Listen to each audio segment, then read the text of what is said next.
Paper 102. The Foundations of Religious Faith. To the unbelieving materialist, man is simply an evolutionary accident. His hopes of survival are strung on a figment of mortal imagination. His fears, loves, longings, and beliefs are but the reaction of the incidental juxtaposition of certain lifeless atoms of matter. No display of energy nor expression of trust can carry him beyond the grave. The devotional labors and inspirational genius of the best of men are doomed to be extinguished by death, the long and lonely night of eternal oblivion and soul extinction. Nameless despair is man's only reward for living and toiling under the temporal sun of mortal existence. Each day of life slowly and surely tightens the grasp of a pitiless doom which a hostile and relentless universe of matter has decreed shall be the crowning insult to everything in human desire which is beautiful, noble, lofty, and good. But such is not man's end and eternal destiny. Such a vision is but the cry of despair uttered by some wandering soul who has become lost in spiritual darkness, and who bravely struggles on in the face of the mechanistic sophistries of a material philosophy, blinded by the confusion and distortion of a complex learning. And all this doom of darkness and all this destiny of despair are forever dispelled by one brave stretch of faith on the part of the most humble and unlearned of God's children on earth. This saving faith has its birth in the human heart when the moral consciousness of man realizes that human values may be translated in mortal experience from the material to the spiritual, from the human to the divine, from time to eternity. 1. Assurances of Faith. The work of the thought adjuster constitutes the explanation of the translation of man's primitive and evolutionary sense of duty into that higher and more certain faith in the eternal realities of revelation. There must be perfection hunger in man's heart to ensure capacity for comprehending the faith paths to supreme attainment. If any man chooses to do the divine will, he shall know the way of truth. It is literally true, human things must be known in order to be loved, but divine things must be loved in order to be known. But honest doubts and sincere questionings are not sin. Such attitudes merely spell delay in the progressive journey toward perfection attainment. Childlike trust secures man's entrance into the kingdom of heavenly ascent, but progress is wholly dependent on the vigorous exercise of the robust and confident faith of the full-grown man. The reason of science is based on the observable facts of time. The faith of religion argues from the spirit program of eternity. What knowledge and reason cannot do for us, true wisdom admonishes us to allow faith to accomplish through religious insight and spiritual transformation. Owing to the isolation of rebellion, the revelation of truth on Urantia has all too often been mixed up with the statements of partial and transient cosmologies. Truth remains unchanged from generation to generation, but the associated teachings about the physical world vary from day to day and from year to year. Eternal truth should not be slighted because it chances to be found in company with obsolete ideas regarding the material world. The more of science you know, the less sure you can be. The more of religion you have, the more certain you are. The certainties of science proceed entirely from the intellect. The certitudes of religion spring from the very foundations of the entire personality. Science appeals to the understanding of the mind. Religion appeals to the loyalty and devotion of the body, mind, and spirit, even to the whole personality. God is so all-real and absolute that no material sign of proof or no demonstration of so-called miracle may be offered in testimony of His reality. Always will we know Him because we trust Him, and our belief in Him is wholly based on our personal participation in the divine manifestations of His infinite reality. The indwelling thought adjuster unfailingly arouses in man's soul a true and searching hunger for perfection, together with a far-reaching curiosity which can be adequately satisfied only by communion with God, the divine source of that adjuster. The hungry soul of man refuses to be satisfied with anything less than the personal realization of the living God. Whatever more God may be than a high and perfect moral personality, He cannot, in our hungry and finite concept, be anything less. 2. Religion and Reality. Observing minds and discriminating souls know religion when they find it in the lives of their fellows. Religion requires no definition. We all know its social, intellectual, moral, and spiritual fruits. And this all grows out of the fact that religion is the property of the human race. It is not a child of culture. True, one's perception of religion is still human and therefore subject to the bondage of ignorance, the slavery of superstition, the deceptions of sophistication, and the delusions of false philosophy. One of the characteristic peculiarities of genuine religious assurance is that, notwithstanding the absoluteness of its affirmations and the staunchness of its attitude, the spirit of its expression is so poised and tempered that it never conveys the slightest impression of self-assertion or egoistic exaltation. The wisdom of religious experience is something of a paradox, in that it is both humanly original and a juster derivative. Religious force is not the product of the individual's personal prerogatives, but rather the outworking of that sublime partnership of man with the everlasting source of all wisdom. Thus do the words and acts of true and undefiled religion become compellingly authoritative for all enlightened mortals. It is difficult to identify and analyze the factors of a religious experience, but it is not difficult to observe that such religious practitioners live and carry on as if already in the presence of the eternal. Believers react to this temporal life as if immortality already were within their grasp. In the lives of such mortals there is a valid originality and a spontaneity of expression that forever segregate them from those of their fellows who have imbibed only the wisdom of the world. Religionists seem to live in effective emancipation from harrying haste and the painful stress of the vicissitudes inherent in the temporal currents of time. They exhibit a stabilization of personality and a tranquility of character not explained by the laws of physiology, psychology, and sociology. Time is an invariable element in the attainment of knowledge. Religion makes its endowments immediately available, albeit there is the important factor of growth in grace, definite advancement in all phases of religious experience. Knowledge is an eternal quest. Always are you learning, but never are you able to arrive at the full knowledge of absolute truth. In knowledge alone there can never be absolute certainty, only increasing probability of approximation. But the religious soul of spiritual illumination knows, and knows now. And yet this profound and positive certitude does not lead such a sound-minded religionist to take any less interest in the ups and downs of the progress of human wisdom, which is bound up on its material end with the developments of slow-moving science.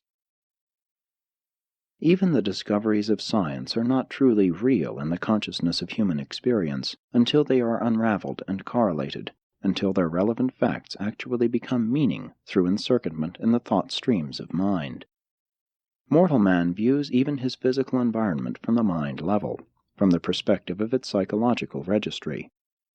It is not, therefore, strange that man should place a highly unified interpretation upon the universe, and then seek to identify this energy unity of his science with the spirit unity of his religious experience. Mind is unity. Mortal consciousness lives on the mind level, and perceives the universe realities through the eyes of the mind endowment. The mind perspective will not yield the existential unity of the source of reality, the first source and center, but it can and sometime will portray to man the experiential synthesis of energy, mind, and spirit in and as the Supreme Being. But mind can never succeed in this unification of the diversity of reality unless such mind is firmly aware of material things, intellectual meanings, and spiritual values. Only in the harmony of the triunity of functional reality is there unity, and only in unity is there the personality satisfaction of the realization of cosmic constancy and consistency. Unity is best found in human experience through philosophy. And while the body of philosophic thought must ever be founded on material facts, the soul and energy of true philosophic dynamics is mortal spiritual insight. Evolutionary man does not naturally relish hard work. To keep pace in his life experience with the impelling demands and the compelling urges of a growing religious experience means incessant activity in spiritual growth, intellectual expansion, factual enlargement, and social service. There is no real religion apart from a highly active personality. Therefore do the more indolent of men often seek to escape the rigors of truly religious activities by a species of ingenious self-deception through resorting to a retreat to the false shelter of stereotyped religious doctrines and dogmas. But true religion is alive. Intellectual crystallization of religious concepts is the equivalent of spiritual death. You cannot conceive of religion without ideas, but when religion once becomes reduced only to an idea, it is no longer religion. It has become merely a species of human philosophy. Again, there are other types of unstable and poorly disciplined souls who would use the sentimental ideas of religion as an avenue of escape from the irritating demands of living. When certain vacillating and timid mortals attempt to escape from the incessant pressure of evolutionary life, religion as they conceive it seems to present the nearest refuge, the best avenue of escape. But it is the mission of religion to prepare man for bravely, even heroically, facing the vicissitudes of life. Religion is evolutionary man's supreme endowment, the one thing which enables him to carry on and endure as seeing Him who is invisible. Mysticism, however, is often something of a retreat from life, which is embraced by those humans who do not relish the more robust activities of living a religious life in the open arenas of human society and commerce. True religion must act. Conduct will be the result of religion when man actually has it, or rather, when religion is permitted truly to possess the man. Never will religion be content with mere thinking or unacting feeling. We are not blind to the fact that religion often acts unwisely, even irreligiously, but it acts. Aberrations of religious conviction have led to bloody persecutions, but always and ever religion does something. It is dynamic. 3. Knowledge, wisdom, and insight. Intellectual deficiency or educational poverty unavoidably handicaps higher religious attainment because such an impoverished environment of the spiritual nature robs religion of its chief channel of philosophic contact with the world of scientific knowledge. The intellectual factors of religion are important, but their overdevelopment is likewise sometimes very handicapping and embarrassing. Religion must continually labor under a paradoxical necessity, the necessity of making effective use of thought, while at the same time discounting the spiritual serviceableness of all thinking. Religious speculation is inevitable, but always detrimental. Speculation invariably falsifies its object. Speculation tends to translate religion into something material or humanistic, and thus, while directly interfering with the clarity of logical thought, it indirectly causes religion to appear as a function of the temporal world, the very world with which it should everlastingly stand in contrast. Therefore will religion always be characterized by paradoxes, the paradoxes resulting from the absence of the experiential connection between the material and the spiritual levels of the universe, Urantia mota, the superphilosophic sensitivity for truth discernment and unity perception. Material feelings, human emotions, lead directly to material actions, selfish acts. Religious insights, spiritual motivations, lead directly to religious actions, unselfish acts of social service and altruistic benevolence. Religious desire is the hunger quest for divine reality. Religious experience is the realization of the consciousness of having found God.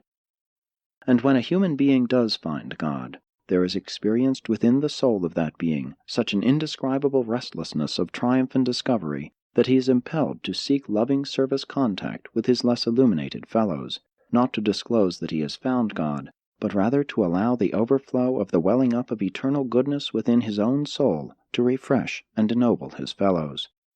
Real religion leads to increased social service. Science, knowledge, leads to fact consciousness. Religion, experience, leads to value consciousness. Philosophy, wisdom, leads to coordinate consciousness. Revelation, the substitute for Urantia mota, leads to the consciousness of true reality, while the coordination of the consciousness of fact, value, and true reality constitutes awareness of personality reality, maximum of being, together with the belief in the possibility of the survival of that very personality. Knowledge leads to placing men, to originating social strata and castes. Religion leads to serving men, thus creating ethics and altruism. Wisdom leads to the higher and better fellowship of both ideas and one's fellows. Revelation liberates men and starts them out on the eternal adventure. Science sorts men. Religion loves men, even as yourself. Wisdom does justice to differing men, but revelation glorifies man and discloses his capacity for partnership with God. Science vainly strives to create the brotherhood of culture. Religion brings into being the brotherhood of the spirit. Philosophy strives for the brotherhood of wisdom. Revelation portrays the eternal brotherhood, the paradise core of the finality. Knowledge yields pride in the fact of personality. Wisdom is the consciousness of the meaning of personality. Religion is the experience of cognizance of the value of personality. Revelation is the assurance of personality survival. Science seeks to identify, analyze, and classify the segmented parts of the limitless cosmos. Religion grasps the idea of the whole, the entire cosmos. Philosophy attempts the identification of the material segments of science with the spiritual insight concept of the whole. Wherein philosophy fails in this attempt, revelation succeeds, affirming that the cosmic circle is universal, eternal, absolute, and infinite. This cosmos of the infinite I Am is therefore endless, limitless, and all-inclusive, timeless, spaceless, and unqualified. And we bear testimony that the infinite I Am is also the Father of Michael of Nebadon, and the God of human salvation.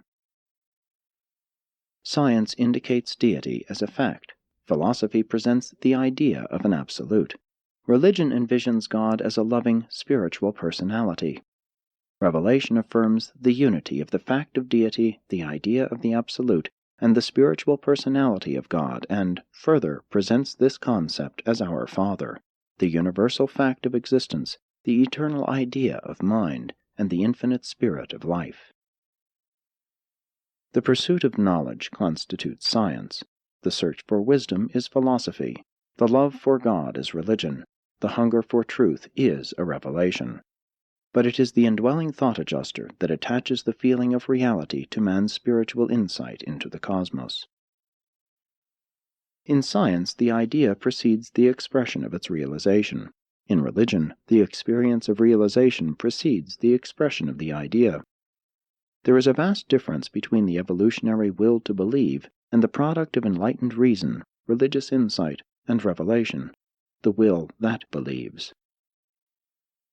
In evolution, religion often leads to man's creating his concepts of God. Revelation exhibits the phenomenon of God's evolving man himself, while in the earth life of Christ Michael we behold the phenomenon of God's revealing himself to man. Evolution tends to make God man-like. Revelation tends to make man God-like. Science is only satisfied with first causes, religion with supreme personality, and philosophy with unity. Revelation affirms that these three are one, and that all are good. The eternal real is the good of the universe, and not the time illusions of space evil. In the spiritual experience of all personalities, always is it true that the real is the good, and the good is the real. 4.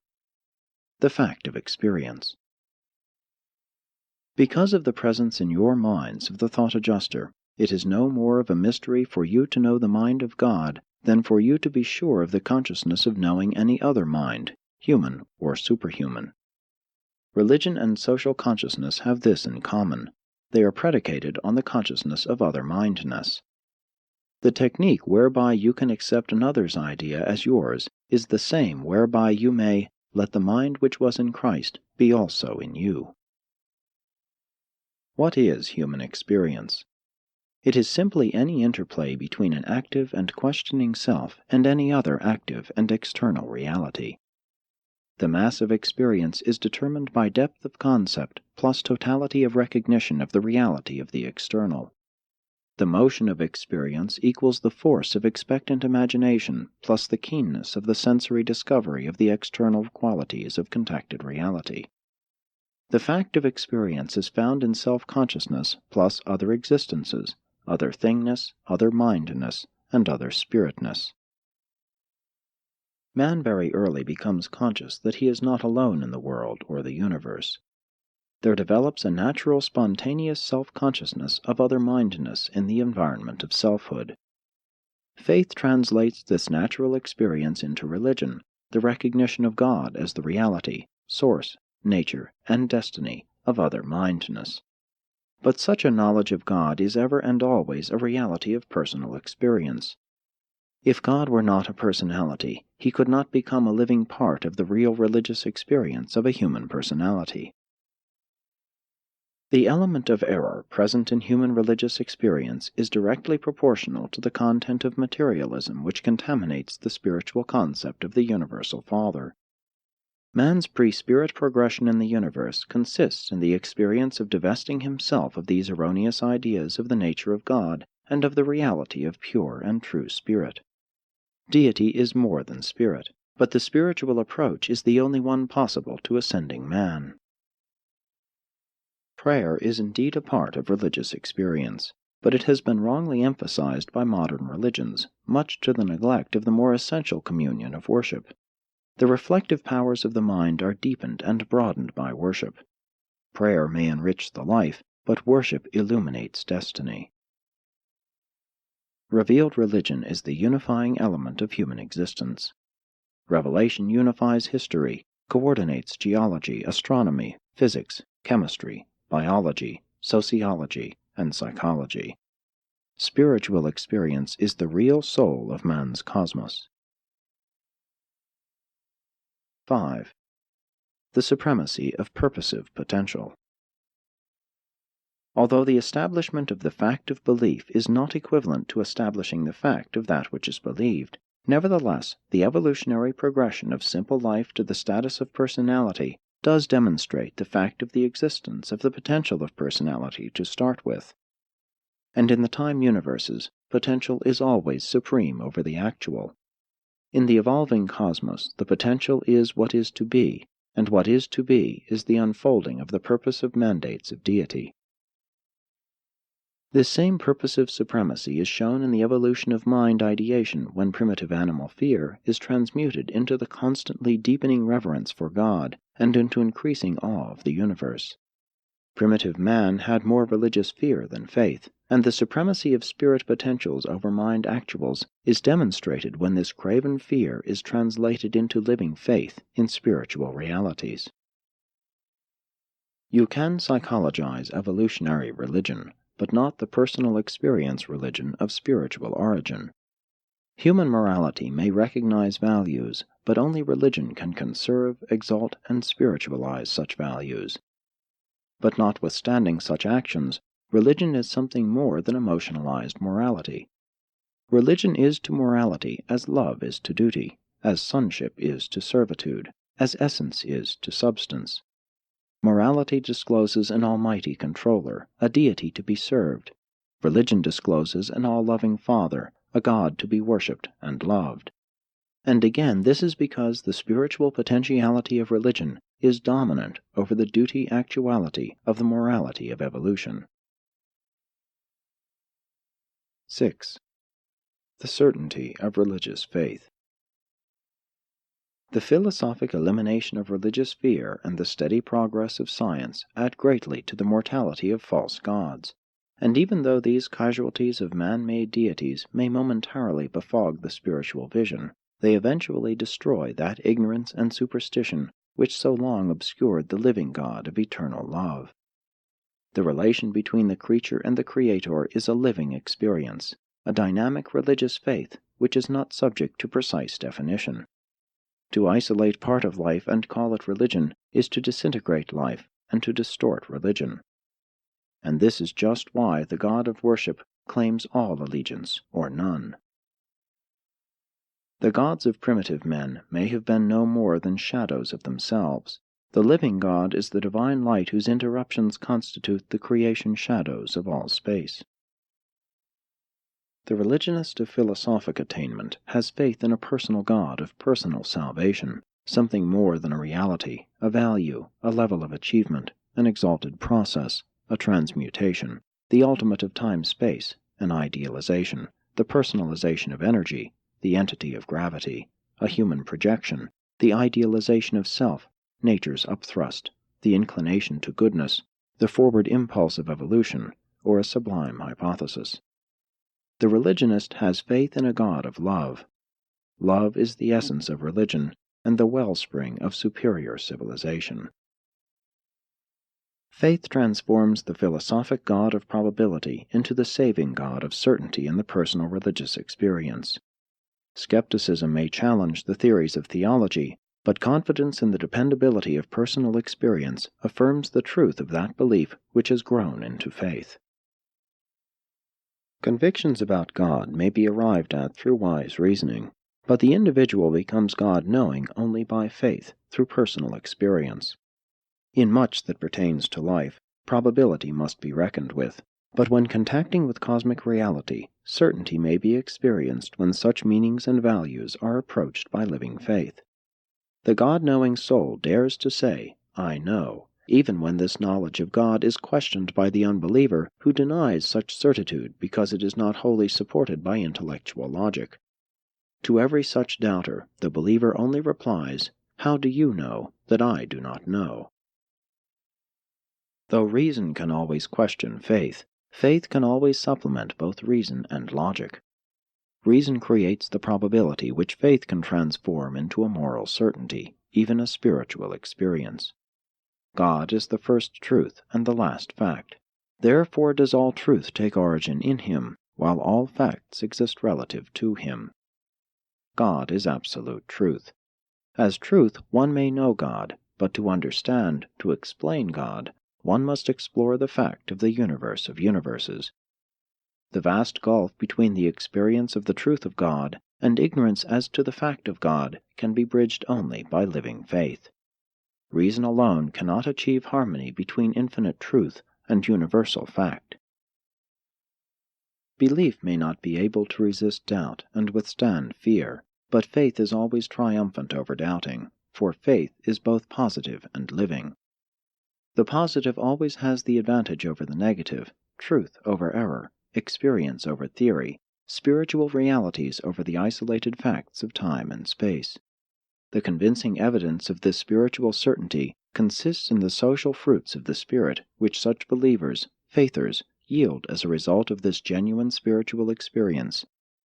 Said Jesus, "If you love your fellows as I have loved you, then shall all men know that you are my disciples."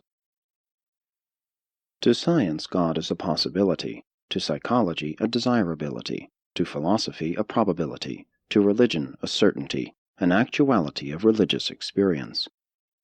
Reason demands that a philosophy which cannot find the God of probability should be very respectful of that religious faith which can and does find the God of certitude. Neither should science discount religious experience on grounds of credulity, not so long as it persists in the assumption that man's intellectual and philosophic endowments emerged from increasingly lesser intelligences the further back they go, finally taking origin in primitive life which was utterly devoid of all thinking and feeling. The facts of evolution must not be arrayed against the truth of the reality of the certainty of the spiritual experience of the religious living of the God-knowing mortal.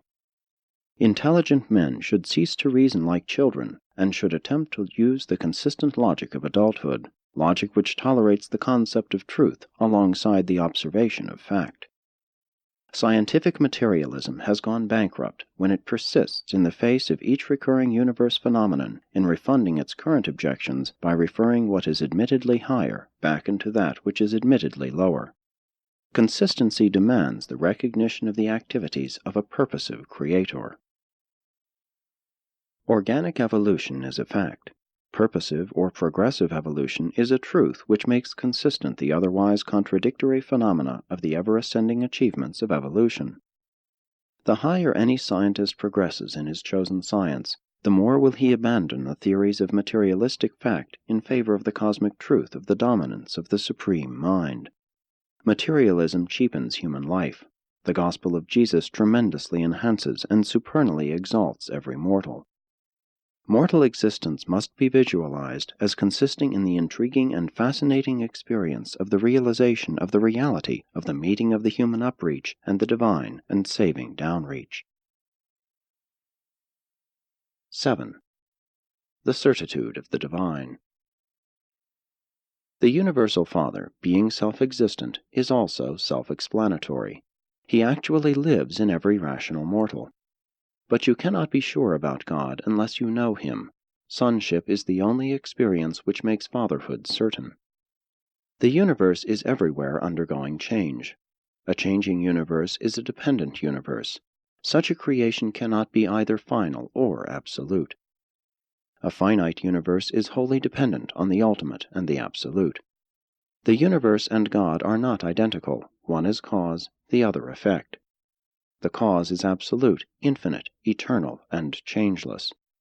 The effect, time, space, and transcendental, but ever-changing, always growing. God is the one and only self-caused fact in the universe.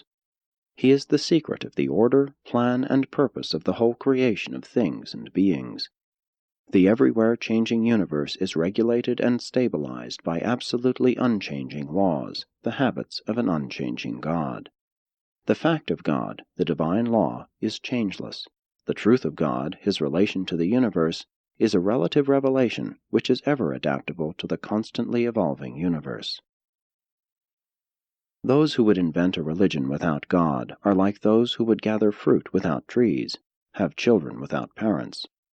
You cannot have effects without causes. Only the I Am is causeless. The fact of religious experience implies God, and such a God of personal experience must be a personal deity. You cannot pray to a chemical formula, supplicate a mathematical equation, worship a hypothesis, confide in a postulate, commune with a process, serve an abstraction, or hold loving fellowship with a law. True, many apparently religious traits can grow out of non-religious roots. Man can intellectually deny God and yet be morally good, loyal, filial, honest, and even idealistic. Man may graft many purely humanistic branches onto his basic spiritual nature, and thus apparently prove his contentions in behalf of a godless religion, but such an experience is devoid of survival values, God-knowingness, and God-ascension. In such a mortal experience, only social fruits are forthcoming, not spiritual. The graft determines the nature of the fruit, notwithstanding that the living sustenance is drawn from the roots of original divine endowment of both mind and spirit. The intellectual earmark of religion is certainty. The philosophical characteristic is consistency. The social fruits are love and service. The God-knowing individual is not one who is blind to the difficulties or unmindful of the obstacles which stand in the way of finding God in the maze of superstition, tradition, and materialistic tendencies of modern times. He has encountered all these deterrents and triumphed over them, surmounted them by living faith, and attained the highlands of spiritual experience in spite of them.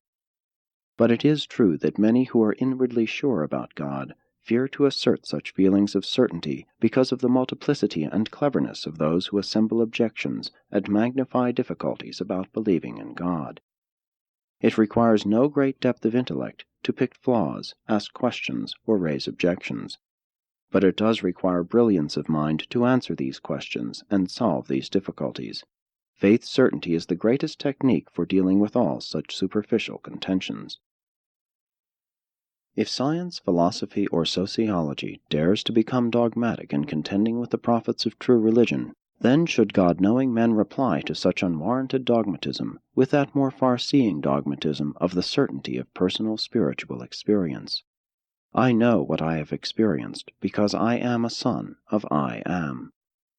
If the personal experience of a faither is to be challenged by dogma, then this faith-born son of the experienceable Father may reply with that unchallengeable dogma, the statement of his actual sonship with the universal Father. Only an unqualified reality, an absolute, could dare consistently to be dogmatic. Those who assume to be dogmatic must, if consistent, sooner or later be driven into the arms of the absolute of energy, the universal of truth, and the infinite of love. If the non-religious approaches to cosmic reality presume to challenge the certainty of faith on the grounds of its unproved status, then the spirit experiencer can likewise resort to the dogmatic challenge of the facts of science and the beliefs of philosophy on the grounds that they are likewise unproved. They are likewise experiences in the consciousness of the scientist or the philosopher.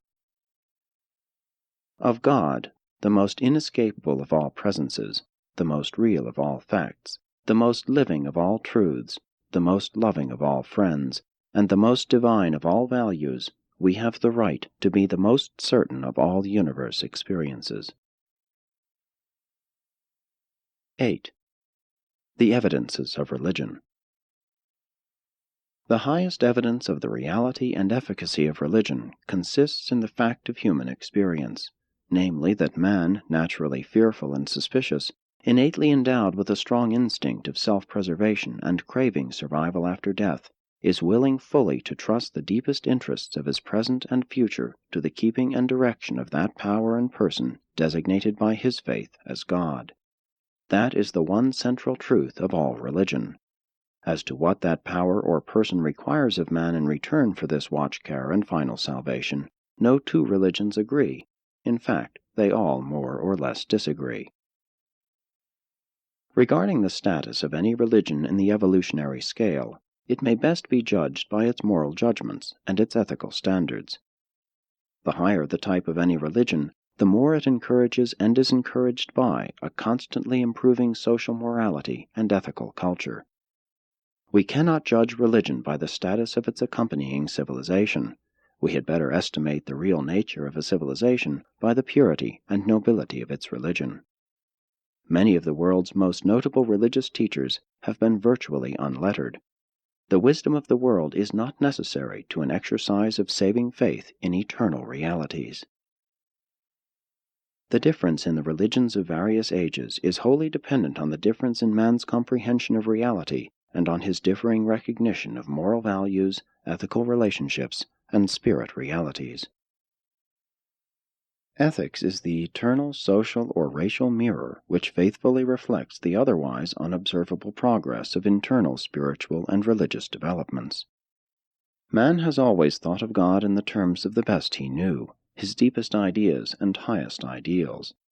Even historic religion has always created its God conceptions out of its highest recognized values.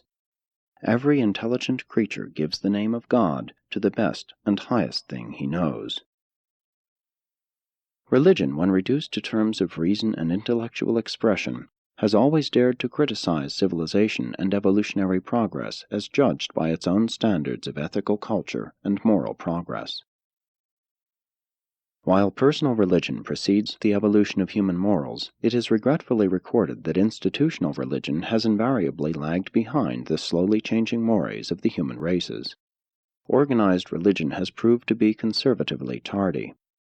The prophets have usually led the people in religious development. The theologians have usually held them back. Religion, being a matter of inner or personal experience, can never develop very far in advance of the intellectual evolution of the races. But religion is never enhanced by an appeal to the so-called miraculous. The quest for miracles is a harking back to the primitive religions of magic. True religion has nothing to do with alleged miracles, and never does revealed religion point to miracles as proof of authority. Religion is ever and always rooted and grounded in personal experience. And your highest religion, the life of Jesus, was just such a personal experience.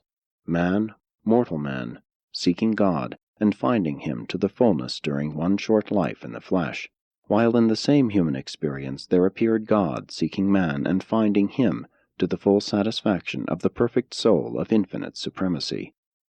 And that is religion, even the highest yet revealed in the universe of Nebadon, the earth life of Jesus of Nazareth. Presented by a Melchizedek of Nebadon.